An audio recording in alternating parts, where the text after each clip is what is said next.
Мужчина намеренно бросил свою собаку и попал на камеру наружного наблюдения в подъезде. Он обвязал собаку и завернул в плащ, после чего вынес на улицу перед домом. Изначально он намеревался бросить собаку прямо возле дома. Но, поразмыслив несколько минут, он решил перебраться через дорогу и оставить собачку там, возле чужого дома. Собака не сдалась судьбе, попыталась перегрызть веревку и полиэтиленовый пакет. Небезразличный человек нашел его и, сделав несколько снимков, помог собаке освободиться.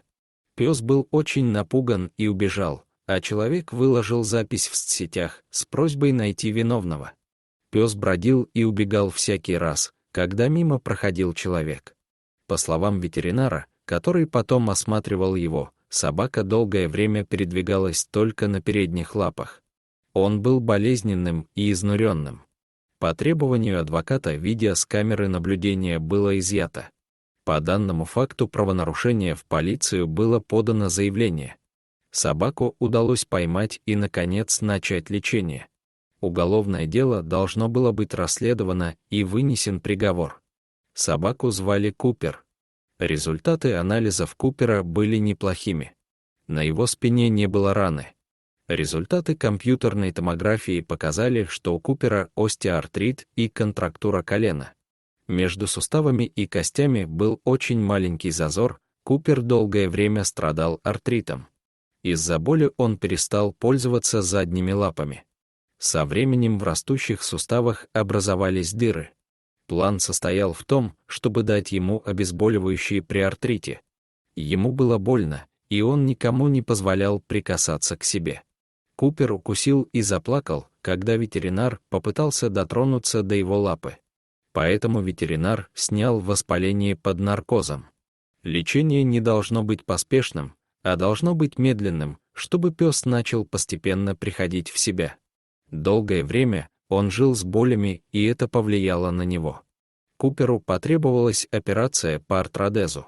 В суставах кости трутся друг от друга, хрящи изнашиваются. Цена одной операции составила около $350. Аппетит у него был нормальный, и мало-помалу он привык к человеческому общению. Нам разрешили забрать Купера во время лечения микоплазмы. Путь Купера был непростым. Ему и нам нужно было набраться терпения.